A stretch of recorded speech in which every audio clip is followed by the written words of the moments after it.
I was a young child in the early to mid-1950s, and thus my family was part of the golden age of American family auto trips. This was back in the time before the proliferation of permanent theme parks like Six Flags Over Georgia. The granddaddy of them all, Disneyland in California, didn't open until 1955. And since Southern California was no easy auto trip from my home in northern Michigan at the time, there was no chance that was going to be one of my family's destinations. No, my family always chose, as an ultimate destination for our auto trips, a visit to the home of some members of our extended family, such as my career Navy uncle and his family at a naval base in New London, Connecticut. Or my grandparents at a trailer park for Michigan snowbirds in Florida. So if there was to be any worldly excitement on these trips, it was just the opportunity along the way there to check out cheesy roadside attractions. Or drive through scenic national and state parks to look at rock formations or waterfalls or geysers.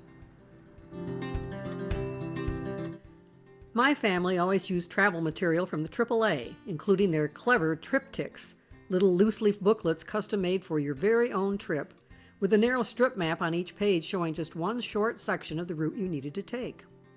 These were accompanied by matching tour books for the areas along your route that would point out the scenic parks you could visit along your way, as well as many of the cheesy roadside attractions you could stop at. This is a little 1951 book that I had as a child from that very mid-century American era, showing a family much like my own on a little overnight trip to visit the grandparents on their farm. I'm guessing that most parents of the time actually did look out the car windows and appreciate the scenery on such long auto trips.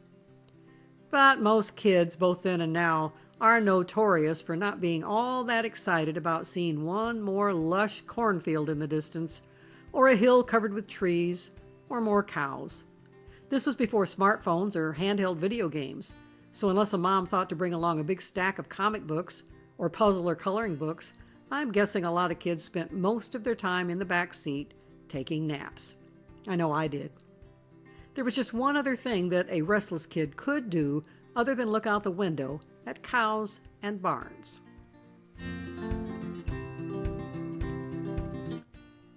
And that was to look out for interesting highway signs and billboards. Thus, some of my earliest road trip memories are of being fascinated by Burma shave signs and eagerly hoping to catch sight of a new rhyming jingle I hadn't seen before. The founder of the company that made Burma Shave brushless shaving cream had come up with a brilliant idea in 1926 to boost sales of his product by plastering the countryside along highways all over the nation with the corny little ditties. Between then and 1963, when the signs were discontinued, the company churned out over 600 different jingles. At the height of the craze, there were 7,000 sets of those signs along roads sprinkled around 45 states. If you're old enough to be nostalgic for those corny old rhymes, you can even get a book with the complete collection. When I wasn't looking for Burma shave signs from my view out the backseat window of our family car on a long trip as a young child, I was keeping my eye out for the other classic old advertising gimmick, the See Rock City signs. If they were a long way away, the signs looked just like highway billboards. But when you got closer, you realized they were actually black and white signs painted on the sloping roofs of red barns. If you kept a real sharp eye out, you might even spot a little miniature version of the same sign, but instead of on a barn, it would be on the roof of a little red birdhouse on a tall pole. The signs were very cryptic, not making it clear exactly what Rock City even was, or why you should want to see it. But the idea of the originator was to start a nationwide buzz about it, so that you'd ask around to find out what it was, and then be so fascinated that you'd want to go there. Some of the signs made mention of Chattanooga, Tennessee. But actually, Rock City isn't in Tennessee. It's in North Georgia, barely a stone's throw from the border between Georgia and Tennessee. But it is indeed barely 5 miles from downtown Chattanooga.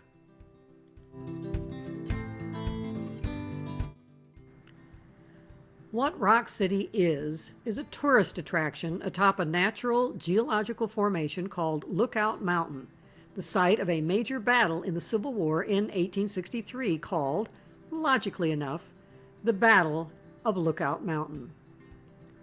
The location is most recognizable by the feature in this photo, a precipitous outcropping cliff known as Lover's Leap.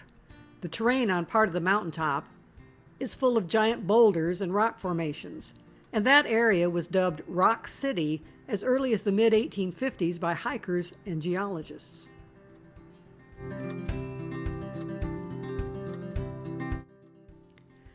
An enterprising fellow named Garnet Carter had moved at age 11 with his family in 1894 to a home that was on top of Lookout Mountain. As an adult, he tried all sorts of business ventures, eventually hitting on the idea in the early 1920s of becoming a residential developer. Garnet's idea at first was to develop a residential neighborhood on top of the mountain. The neighborhood was to be named Fairyland because his wife, Frida, was interested in European folklore. But for starters, he built a hotel on the property. He planned at first to include a golf course for those who stayed at his inn. But when there were numerous delays in trying to get the full-size golf course completed, he decided to build a mini golf course instead. Although miniature golf courses were already popular around the U.S. in the mid-1920s, they were just miniaturized versions of real golf, small grassy fields with holes in them. Carter's course was something new. He added whimsical touches of quaint obstacles like hollow logs and sewer pipes that golfers had to maneuver around or through, along with decorative fairyland statues such as gnomes. And his guests loved his idea. He later patented and franchised this new miniature golf concept as Tom Thumb Golf, now recognized as the nation's first mini golf course of its kind. His idea took off immediately in a huge way. He'd built his course in 1928. In August 1930, the U.S. Commerce Department estimated that there were about 25,000 similar courses across the country, and more than half had been built just since that January. Fairyland was 700 acres, including the area known as Rock City. Frida decided to work on turning the whole area of the Rock City portion into one huge rock garden, taking string and marking a trail that included stepping stones and rustic footbridges that wound its way around the giant rock formations, ending up at Lover's Leap. She planted masses of wildflowers and other plants along the trails, and imported statues of German gnomes and well-known fairy tale characters to people the gardens.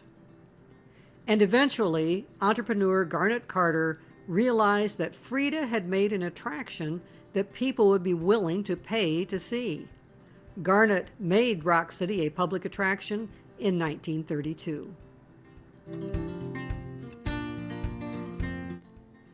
But Rock City was off the beaten path, and most kinds of advertising that might attract large numbers of visitors would be prohibitively expensive, especially during the midst of the Depression, which is when Garnet came up with the brilliant idea of the barn ads. He hired a young man named Clark Byers and sent him off to the highways and byways of the eastern half of the United States, all the way from Michigan to Texas. His job was to approach farmers and offer to paint their barns with a fresh coat of bright red paint at no cost to them, except to allow him to paint a See Rock City sign on the roof. Clark Byers painted the barns for 3 decades and became a legend in his own right by braving bulls, slippery roofs, and lightning bolts.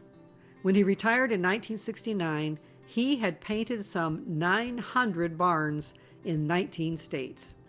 The usual arrangement was that the property owner received free passes to Rock City and an armload of promotional wares, like Rock City thermometers, along with a free painting for the use of his barn as an advertising aid. Those who didn't need thermometers might be paid a modest sum of $3. And those birdhouses? Clark had originally come up with the idea of building little barn-shaped mailboxes with See Rock City on top to give away to farmers to use too. But the U.S. Postal Service decided they didn't meet postal regulations, so he settled on making the birdhouses instead.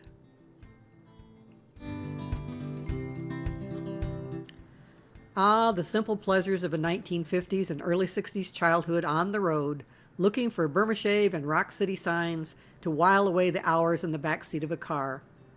Now, mind you, those old signs lined the sides of old roads. When the newer, bigger, fancier, speedier highways and expressways came along in the late 1950s, you seldom saw them anymore. But by then there was more a bored kid could look at along the road. No, still not the pretty scenery Mom and Dad nagged you to look at. Instead, there were huge billboards to focus your attention on.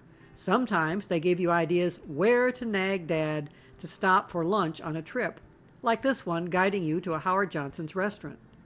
Others gave Mom ideas where to nag Dad to stop for the night, instead of the shabby, old-fashioned motor courts you used to have to stay at. Holiday Inn and other flashy new modern motels would be air-conditioned and have a television right in your room, and maybe even a pool.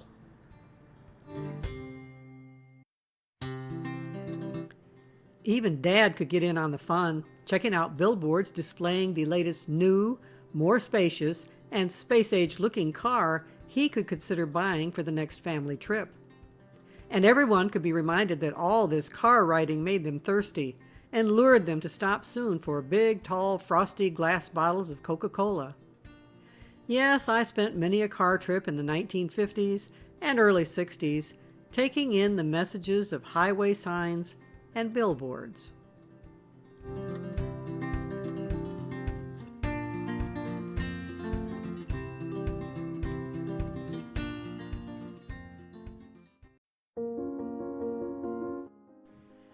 And thus I do have a memory, although it's pretty vague now, of the first time I saw one of these billboards along a highway in the early 1960s, probably on the way through the deep South on another trip from Michigan to Florida to visit my snowbird grandparents.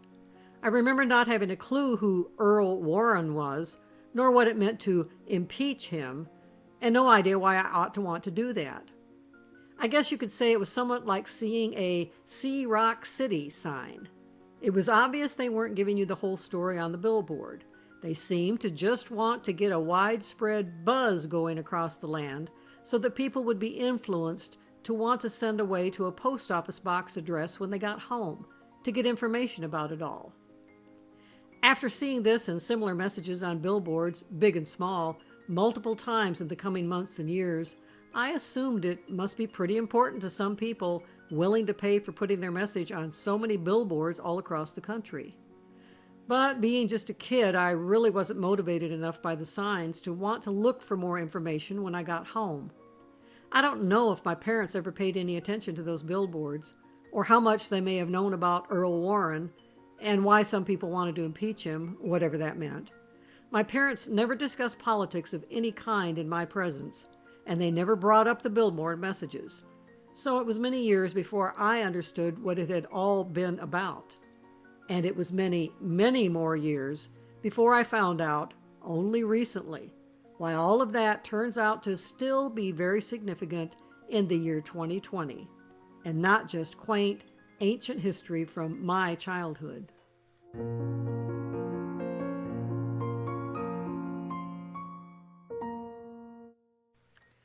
What I don't think I ever noticed back in the day was the fine print often down at the bottom of the sign.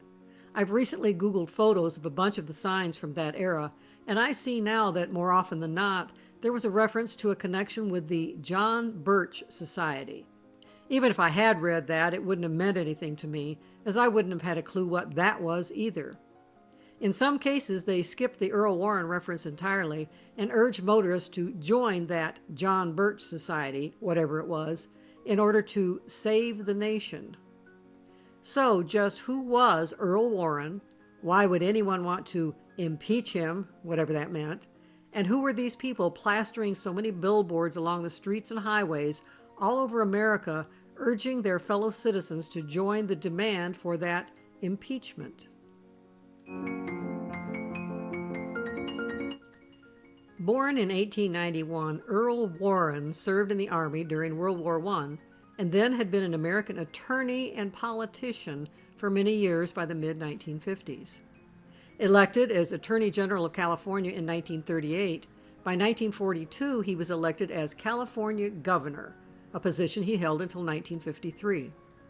He'd been Republican Thomas Dewey's running mate in 1948 against Harry Truman. He'd even hoped to be the Republican candidate for president in 1952, but was disappointed when that role went to Dwight D. Eisenhower. The consolation prize was likely worth it to him, though, when Eisenhower appointed him to a vacancy on the Supreme Court in the fall of 1953 and immediately raised him to the rank of Chief Justice. And almost immediately, he began earning the ire of conservatives across the land. All of the other justices on the court had been appointed by either Franklin Roosevelt or Harry Truman. It would have been logical to assume that Warren would represent a more conservative approach to most topics brought before the court, but that assumption would have been wrong. At the time that Warren joined the court, it had been in deliberations for many months over the issue of school segregation, without the judges coming to a consensus.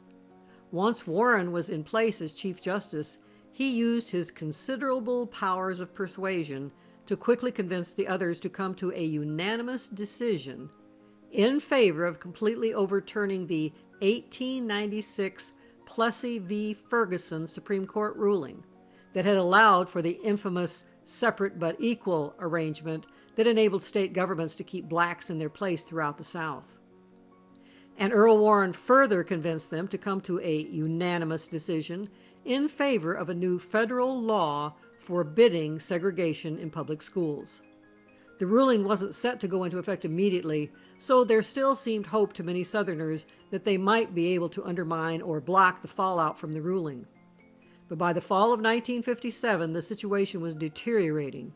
An attempt to integrate Central High School in Little Rock, Arkansas, with just 9 black young people led to protests, riots, and the Arkansas National Guard being sent in by the governor, Orville Faubus, to block the entry by the students.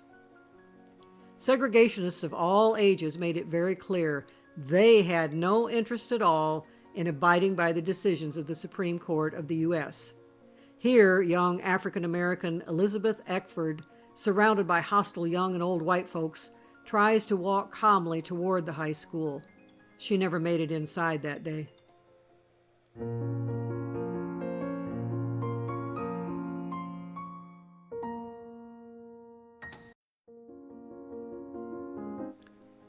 The stalemate was only broke when President Eisenhower federalized the entire 10,000-member Arkansas National Guard and took it out from under the control of Faubus, and sent in the 101st Airborne Division of the United States Army to make sure the situation was quelled. But of course, that wasn't the end of the turmoil over integration. It was only the end of the beginning. Nor was it the end of the many decisions of the Warren Court. Although there had been grumblings among conservatives against Warren and his court since the Roe v. Wade decision, organized protests were about to begin, led in particular by this man. This is Robert Welch, Jr., born in 1899. Like Garnet Carter of Rock City fame, Welch had been an eager entrepreneur from an early age. If some of his online biographies are to be believed, he was a homeschooled child prodigy who began reading at the age of 2, tackled algebra at age 6, read all 9 volumes of A Major History of the World at age 7, entered high school at age 10, and graduated near the top of his class 2 years later. He entered the University of North Carolina at age 12, graduated at age 16, and in the midst of World War I began studies at the Naval Academy in Annapolis. When the war ended, he left the academy and tried his hand at journalism, becoming a syndicated columnist. In 1919, he enrolled in Harvard Law School, but left in 1922 without finishing a degree. He chose instead to embark on a career as a businessman. That year, he started what he dubbed the Oxford Candy Company, specializing in making fudge. Later, he added a sort of caramel lollipop called a sugar daddy. Still available today in some markets, but by 1929, business was so bad, he turned the company over to others and resigned. Other attempts to start up a business flopped quickly also. But Robert Welch Jr. finally found business success, just not with his own company. His younger brother James had helped him start up the Oxford Candy Company in 1922, but had left a year later to start his own candy company, which he dubbed the James O. Welch Candy Company. After more than a decade, James's company was doing well, but although he was good at running the company, he wasn't much at sales. That was Robert's one really strong suit, so James hired him to run the sales end of the business. And from that time on, they made candy magic together. Robert brought along the patents for some of the candies he had made previously, such as the Sugar Daddy. And he helped the James Welch Company develop other popular candies, some still on the market today, such as Milk Duds and Junior Mints.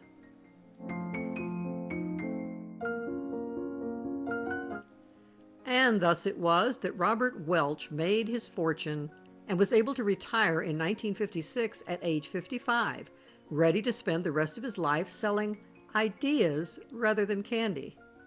At a private meeting in December 1958, he invited 11 other wealthy men to join him in creating an organization that would sell his idiosyncratic package of ideas about what he saw as the imminent existential threat that communism was about to take over America. He called this new idea business the John Birch Society, and one of those 11 men who joined him was Fred Koch, father of the infamous Koch brothers, Charles and David. The brothers were also members of the organization in their younger years, and although they didn't maintain that membership, they went on to support and finance many similar conservative groups with similar goals over the years, including the Tea Party movement that basically began in 2009 to oppose the administration of Barack Obama. Let's hear part of what he had to say that night. The video clip you are about to see was filmed in 1974, but in it he is quoting himself with the exact words he had spoken that night in December 1958.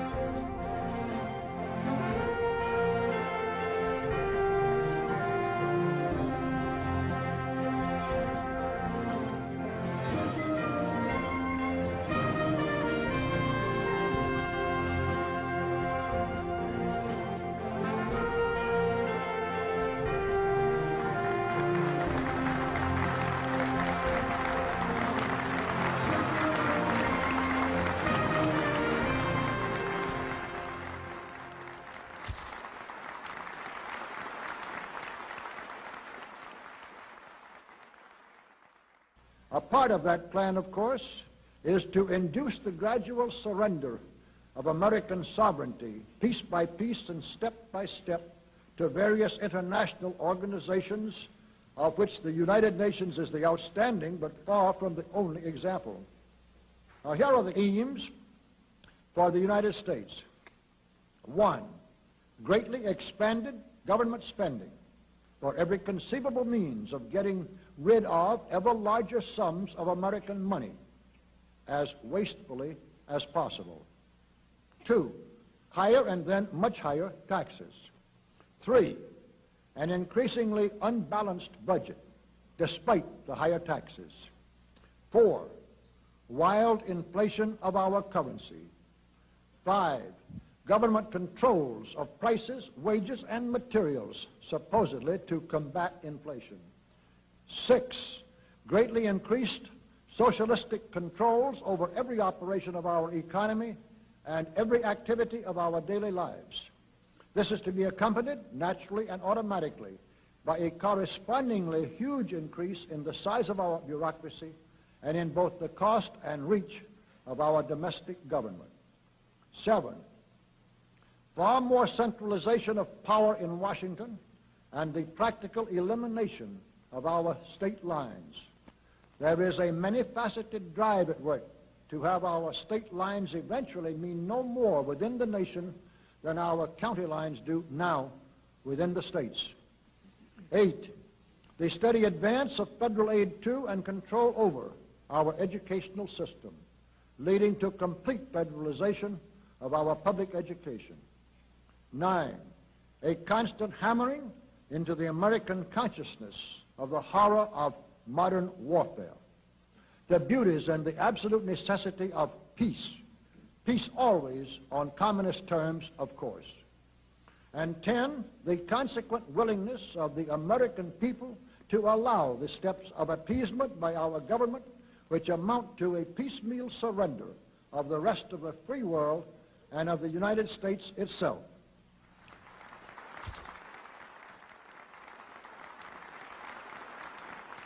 So brush the insider's dust out of your eyes, my friends, and the communist soap suds out of your brain, and ask yourselves in all honesty, what on earth is wrong with the United States simply minding its own business?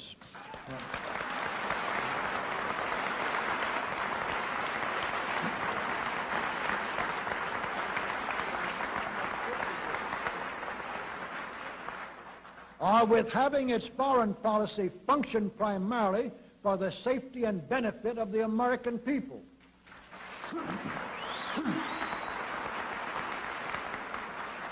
Which is exactly what we had done for the first 140 years of our existence as a nation, to the incredible advantage of ourselves and everybody else.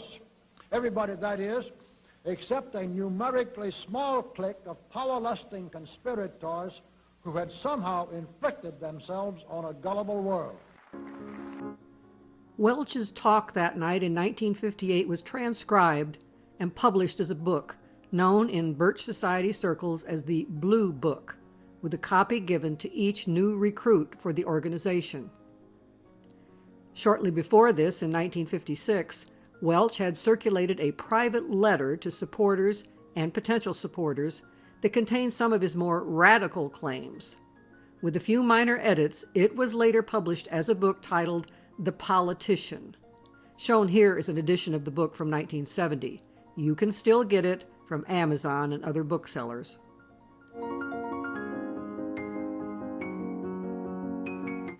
As soon as Robert Welch had his 11 wealthy supporters on board in December 1958, he launched his plans for a nationwide collection of local groups who would promote his teachings. For a brief overview of how the John Birch Society was organized from the beginning, and to get a feeling of how the organization was viewed back in its heyday, here's an excerpt from a Time magazine article in 1961 about Welch and his system. Among the U.S. brotherhoods dedicated to the fight against communism, nothing is quite like the John Birch Society. Except for an elite core of leaders, its members shun personal publicity, and their names are held by the society in strictest secrecy. Its cells, of 20 to 30 members apiece, take orders from society headquarters, promote communist-style front organizations that do not use the John Birch name. Carefully avoiding normal channels of political action, the society accepts the hard-boiled dictatorial direction of one man who sees democracy as a perennial fraud and estimates that the U.S. is 40% to 60% communist-controlled. In other times, other places, the John Birch Americanists, as they call themselves, might seem a tiresome comic opera joke.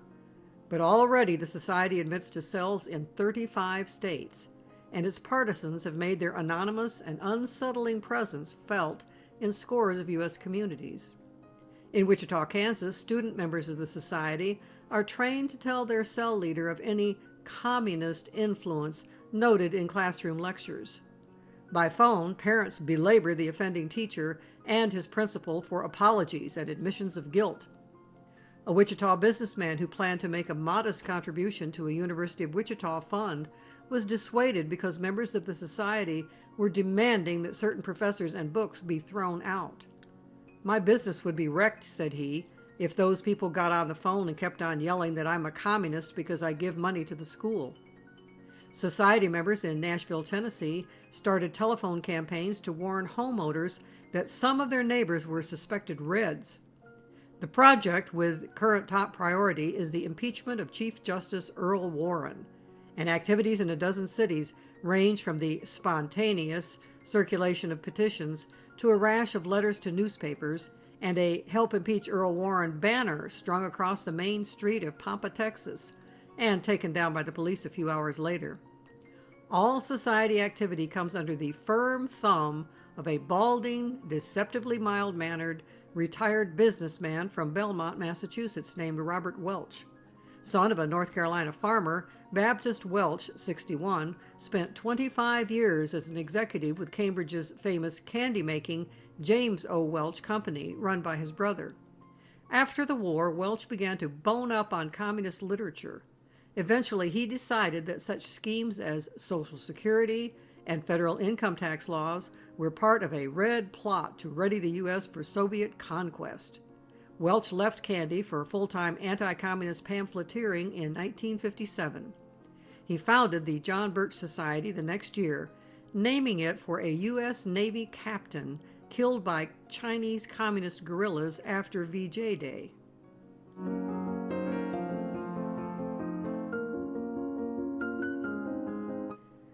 Yes, you may be a little puzzled why Welch's organization, like his brother's Welch Candy Company, was not named the Robert Welch Society. Here's a brief excerpt from a much later Time article from December 9th, 2014, that explains just what prompted him to name it the John Birch Society. Welch's management style was described as dictatorial, and the tactics he required of the society's cells were extreme. According to Time, young members were trained to tell their cell leaders if a teacher exhibited any communist tendencies so that their parents could belabor the offending teacher and its principal for apologies. One cell began a telephone campaign to warn homeowners that some of their neighbors were suspected Reds. In these tactics, at least, Welch emulated the society's namesake, who had been dead for more than a decade when the group was formed. John Birch was an Army captain killed in China just after the end of World War II, making him, in Welch's eyes, the first casualty of the Cold War. Birch was remembered by classmates and professors at the Baptist college he attended in Georgia as an angry zealot who organized a secret society to rout out liberals.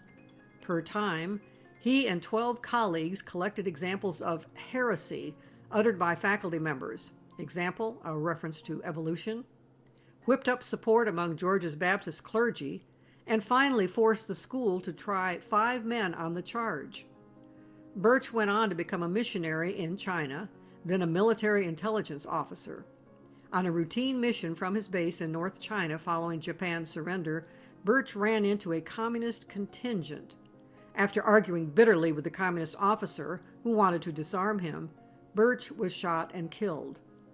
However, Birch's commanding officer, Major Gustav Kraus, later said he had urged Birch and others to act with diplomacy in the delicate post-war environment. Birch made the communist lieutenant lose face before his own men, Kraus told Time. Militarily, John Birch brought about his own death. But to Welch, John Birch was a noble martyr, and his portrait had a prominent place in Birch Society meeting halls. What exactly did Birchers do as a member of the organization? Each local group had a collection of literature, including books, pamphlets, magazines, and recordings they distributed through their local bookstores, usually housed in their meeting places. A speakers bureau invited speakers to give local messages, choosing people which Welch described as speakers who are keenly aware of the motivations that drive political policy. One of the first public activities of the society was to launch their never-ending Get U.S. Out of membership in the UN campaign, which claimed in 1959 that the real nature of the UN is to build a one-world government.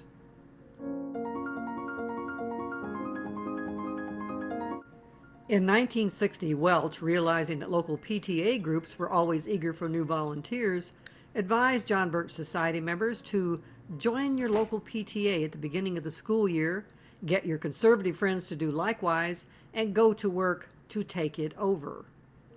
Even before he got the society going, Welch had launched a magazine in 1956 he called One Man's Opinion to begin disseminating his unorthodox ideas. By 1959, he had renamed it American Opinion, and from then on it was the John Birch Society's official publication. The modern version of the society now publishes a bi-weekly called The New American. By some accounts, the society had close to 100,000 members by March 1961. It pioneered the sort of grassroots lobbying that's common in the 21st century, combining educational meetings, petition drives, and letter-writing campaigns.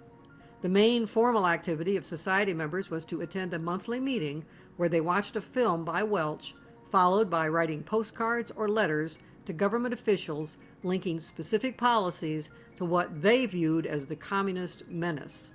One of the earliest campaigns was in protest of the Second Summit between the U.S. and the Soviet Union.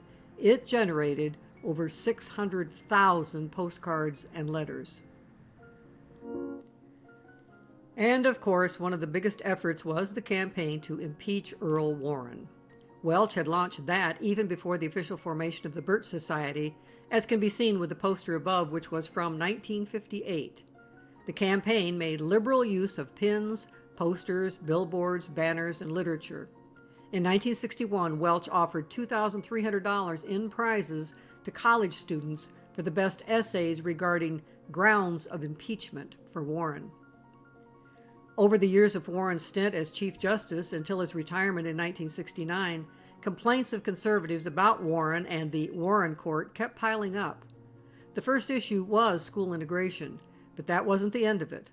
The court was continually making what many considered horrible liberal decisions. A 1962 ruling outlawed official prayers in public schools. A 1963 ruling outlawed required Bible reading in schools. Another 1963 ruling insisted that states were required to provide an attorney at public cost to accused persons who could not afford one. A 1964 ruling insisted accused persons had a right to have an attorney present during an interrogation. A 1966 ruling established the so-called Miranda warning that insisted accused people had the right to remain silent when arrested and not risk incriminating themselves. Numerous rulings extended free speech rights.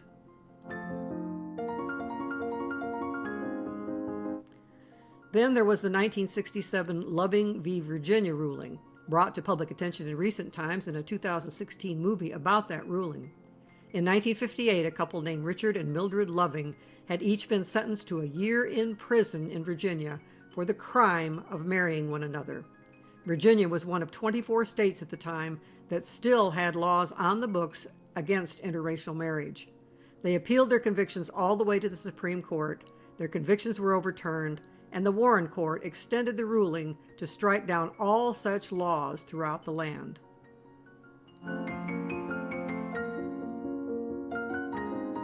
But other than advocating for the impeachment of Earl Warren, just what was it that Robert Welch dedicated the rest of his life to advocating?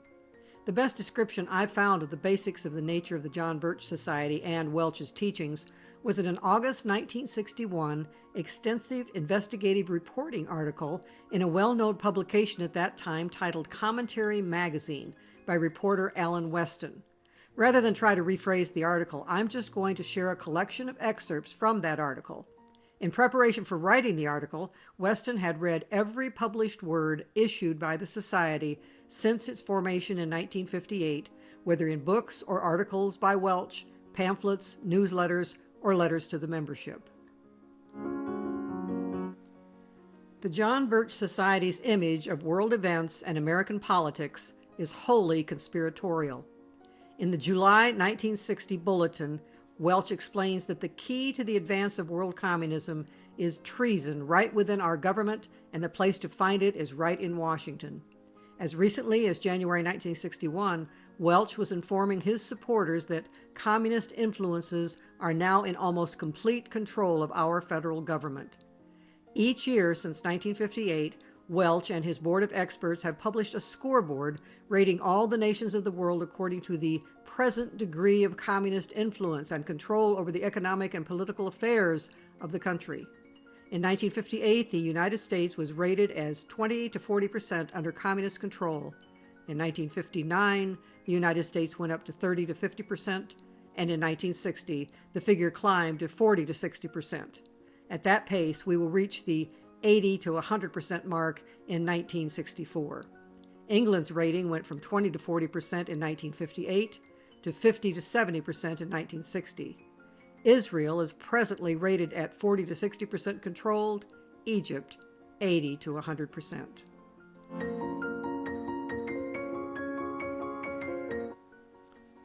The trouble in the South over integration is communist contrived. The communists have invented a phony civil rights slogan to stir up bitterness and civil disorder, leading gradually to police state rule by federal troops and armed resistance to that rule.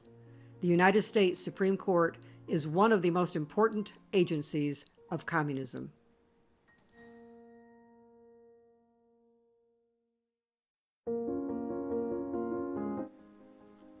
Everywhere, Welch concludes, the communists are winning. In the press, the pulpit, the radio and television media, the labor unions, the schools, the courts, and the legislative halls of America.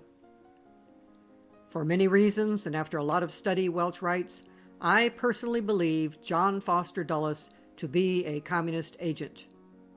Allen Dulles is the most protected and untouchable supporter of communism next to Eisenhower himself in Washington. Arthur H. Burns's job as head of the Council of Economic Advisors has been merely a cover-up for Burns's liaison work between Eisenhower and some of his communist bosses.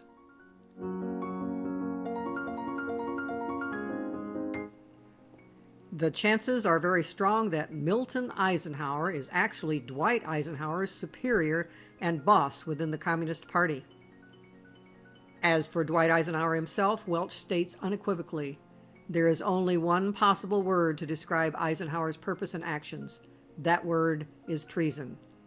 My firm belief that Dwight Eisenhower is a dedicated, conscious agent of the communist conspiracy, he continues, is based on an accumulation of detailed evidence so extensive and so palpable that it seems to put this conviction beyond any reasonable doubt. I personally think he has been sympathetic to the ultimate communist aims, realistically willing to use communist means to help him achieve their goals, knowingly and accepting and abiding by communist orders, and consciously serving the communist conspiracy for all of his adult life.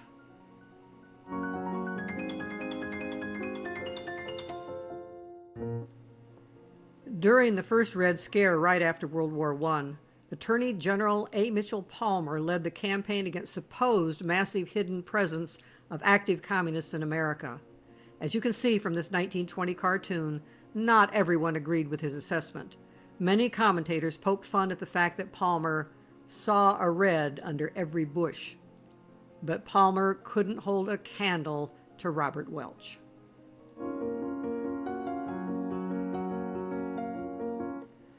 The Birchers impugn the integrity and patriotism of those at the head of the major social and economic groups of the nation. Communist influences are very powerful in the top echelons of our educational system, our labor union organizations, many of our religious organizations, and of almost every important segment of our national life. Insidiously but rapidly, the communists are now reaching the tentacles of their conspiracy downward throughout the whole social, economic, and political pyramid. The National Council of Churches of Christ is communist-minded, and from 3 to 5% of the Protestant clergy have been called actual communists. Treason is widespread and rampant in our high army circles. The leadership of our universities, corporations, foundations, communications media are all riddled with communists or comsimps, a word Welch coined to avoid having to say whether a given person was a real party member or only a sympathizer. Naturally, Welch and his colleagues are certain that these comsimp elites are out to destroy him and his movement. References to persecution and images of martyrdom abound in Birch literature, ranging from incessant mention of how the patron saint, Senator McCarthy, was driven to his death, to suggestions that Welch may be murdered one day by the communists.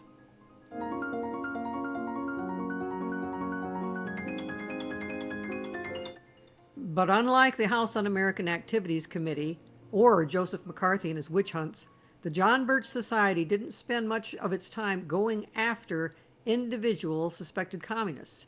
They had much bigger fish to fry. Most of the John Birch Society's positive program consists of advocating the repeal of things or the removal of the nation from something or somewhere.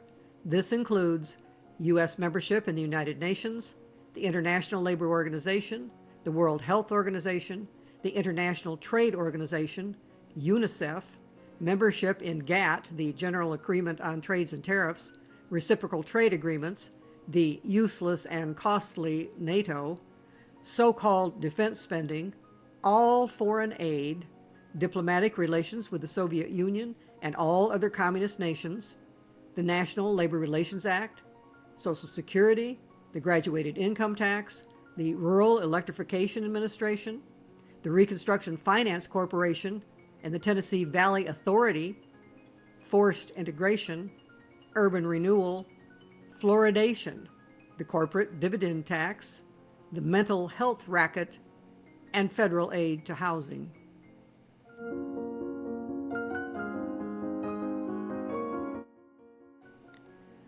Welch also sends out the copy for punchy postcards to be addressed to national political leaders. One to be sent to President Eisenhower on the eve of the scheduled summit conference with Russia read, "Dear President Eisenhower, if you go, don't come back." The Society's most successful efforts to date have not been on the national scene, but on the soft underbelly of American democracy, those places where a minimum of pressure can often produce maximum terror and restrictive responses. Welch has stressed that school boards, city colleges, local businesses, local clergy, and similar targets are the ones to concentrate on. So, all of that is what Welch was emphasizing as of August 1961. Although he continued to promote many of those ideas, by later in the 1960s he had shifted his emphasis somewhat, because by then he had been studying books like this one from 1800 and had become convinced that even the communist movement was but what he called a tool of the total conspiracy. This master conspiracy, he said, had forerunners in ancient Sparta and sprang fully to life in the 18th century in what he styled the uniformly satanic creed and program of the Bavarian Illuminati. Run by those he called the insiders, the conspiracy resided chiefly in international families of financiers such as the Rothschilds and the Rockefellers, government agencies like the Federal Reserve System and the Internal Revenue Service, and non-governmental organizations like the Bilderberg Group, the Council on Foreign Relations, and the Trilateral Commission.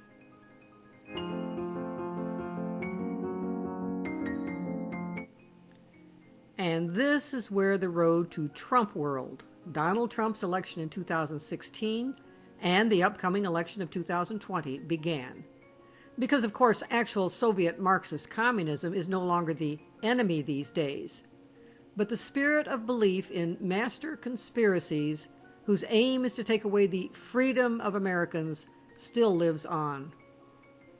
The idea of the Illuminati is still very popular these days in numerous conservative circles.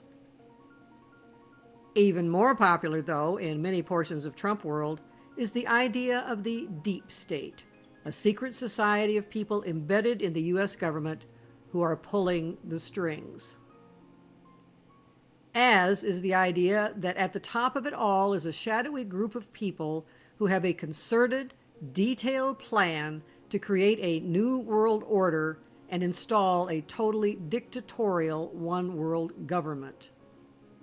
To people enamored of these types of conspiracy theories in the 21st century, the rantings of Robert Welch seem to be prophetic. They just need to apply the details of his warnings to this new incarnation of the insiders pulling the strings of the world.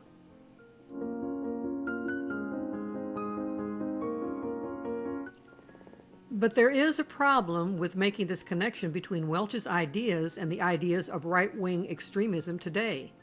Welch suffered a debilitating stroke in 1983 and died in 1985. Long before that, by the mid-1960s, his most extreme views, including in particular his accusations against Eisenhower, had left his organization rejected by most major conservative leaders and commentators, such as Barry Goldwater and William F. Buckley. They had embraced him enthusiastically when he first came on the scene in the late 1950s with his adamant, enthusiastic, and effective anti-communism projects, and while he still kept most of his radical ideas private. But when his crazier rants became widely known, Goldwater and Buckley and most other stars of conservatism distanced themselves from him and from the organization, lest they be labeled as part of a lunatic fringe. As the New York Times obituary of January 1905 put it, "In recent years, as Mr. Welch's involvement declined, the Society maintained a low profile. Some members say it did so deliberately, and found itself at odds with many conservatives, including President Reagan, whom Mr. Welch once called a lackey of communist conspirators."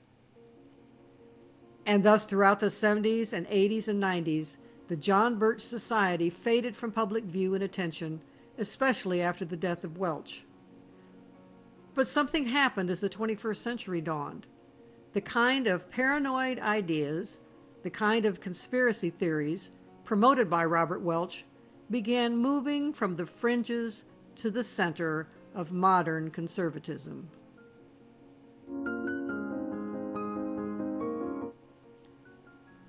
An author of an article in Politico magazine has asserted that the John Birch Society began making a resurgence in the mid-2010s, over 50 years after Welch formed the society, and many political analysts from across the spectrum have argued that it shaped the modern conservative movement and especially the Trump administration.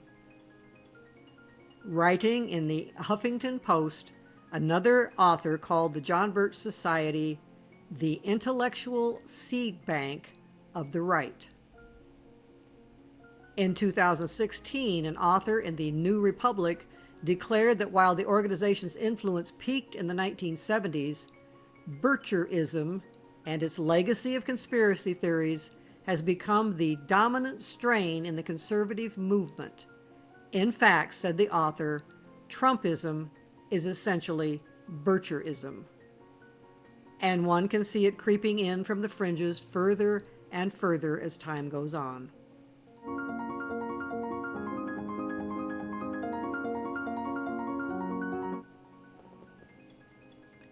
Trump confidant and longtime advisor Roger Stone said that Trump's father, Fred Trump, was a financier of the society and a personal friend of founder Robert Welch. Trump's one-time chief of staff, Mick Mulvaney, removed from that position just before this video was completed, was the speaker at the John Birch Society's National Council dinner shortly before joining the Trump administration in early 2017. U.S. Senator Rand Paul, Republican of Kentucky, widely reported to be one of Trump's top advisors on foreign policy, is also tied to the John Birch Society.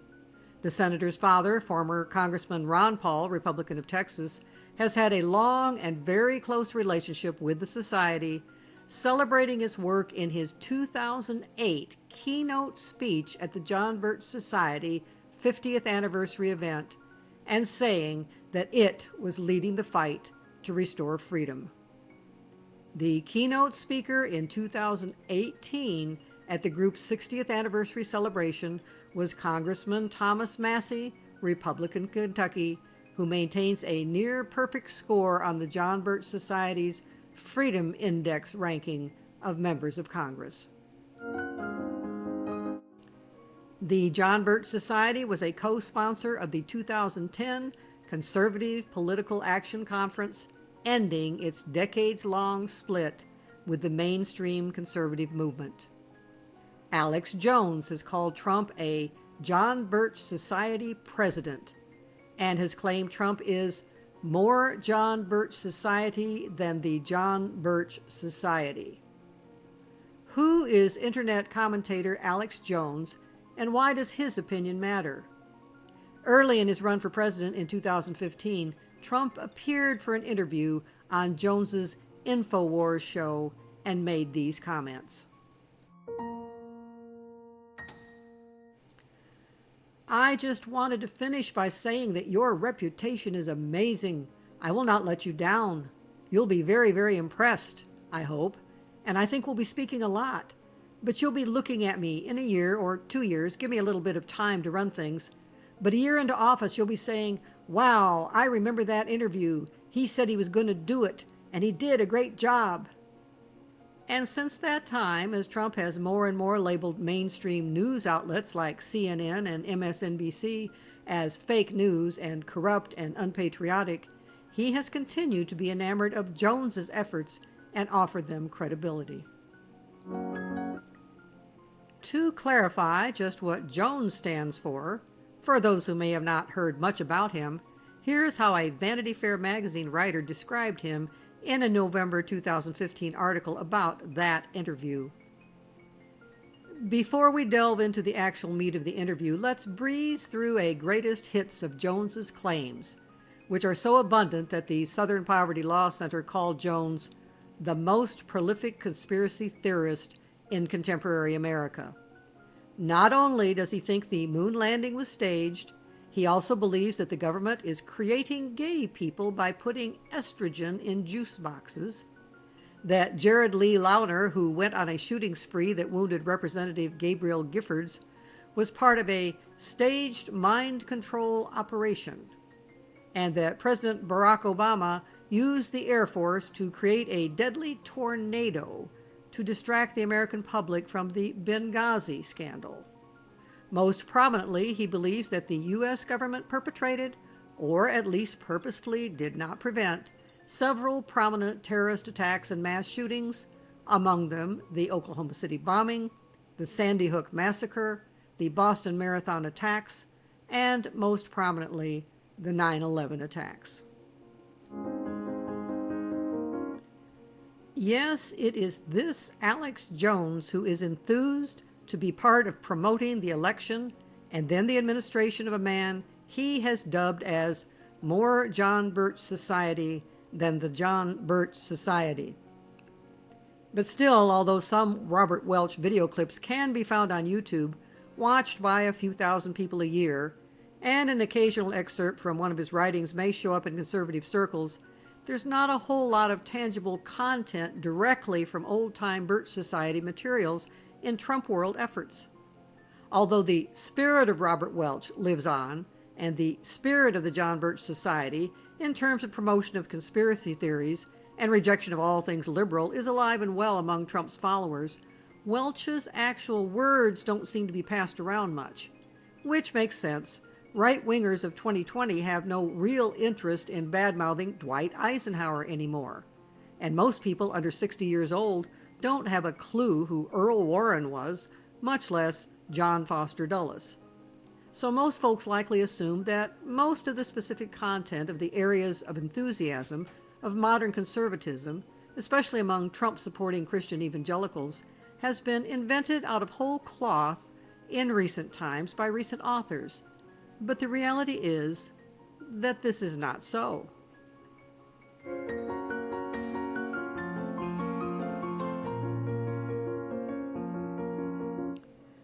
Which brings us back to the title of this video, because it is now time to begin talking about the return of that nutty professor from the 1960s once again.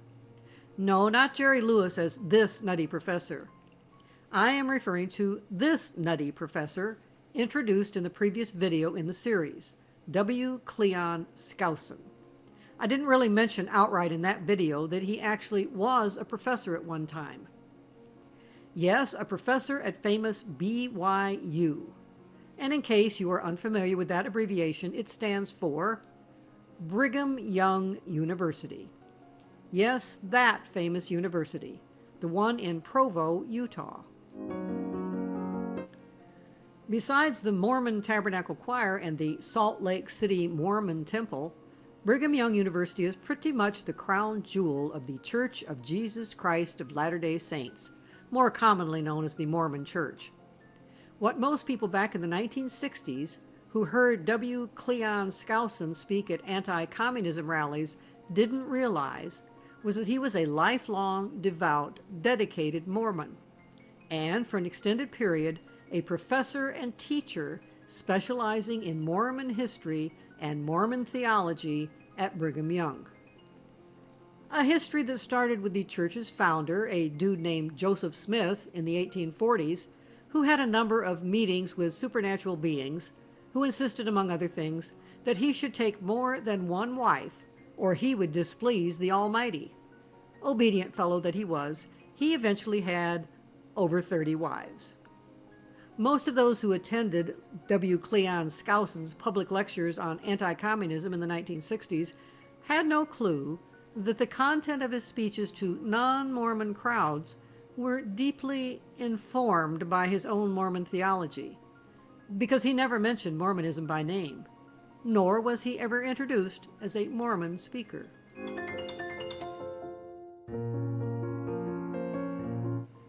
And of course, 60 years later, the growing mass of conservatives, including conservative Christian evangelical Protestants, who have been exposed to his writings and recordings and have begun enthusiastically devouring them and passing them along to friends and family, have no clue that they are not just listening to a fellow conservative, but to someone who was, and still is 60 years later, through his written and spoken legacy, attempting to indoctrinate them with some uniquely Mormon doctrinal perspectives.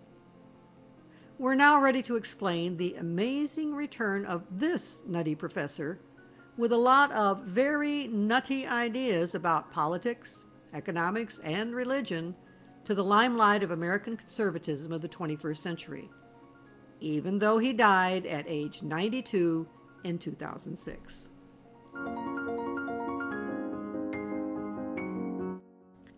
We are now ready to explain the amazing return of this nutty professor, with a lot of very nutty ideas about politics, economics, and religion, to the limelight of American conservatism of the 21st century, even though he died at age 92 in 2006. The writings and rantings of both Skousen and Robert Welch contributed greatly to the proliferation of so many wild-eyed conspiracy theories among conservatives that have flooded the internet during the administration of Donald Trump.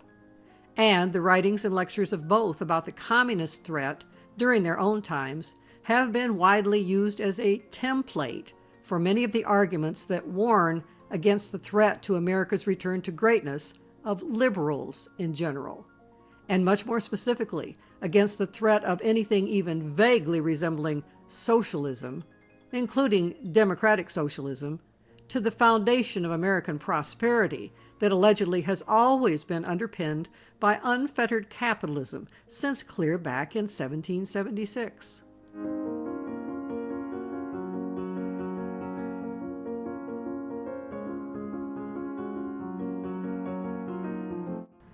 But that is not Cleon Skousen's most significant contribution to modern conservative ideological foundations.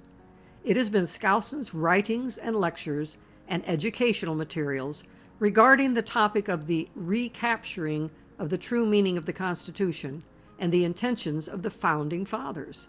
Presenting himself as a premier scholar on the American Constitution, he was able to establish his material on the topic as the greatest source of true American governmental history.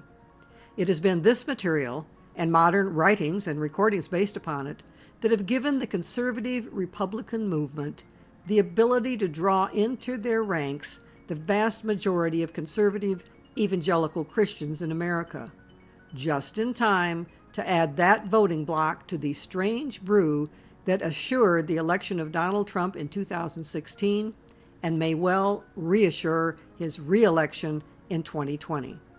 In the next installment of this series, we will explore how Skousen's material is at the heart of much of the effort that has been expended to convince those evangelicals that Donald Trump is the savior-like figure who will make America Christian again.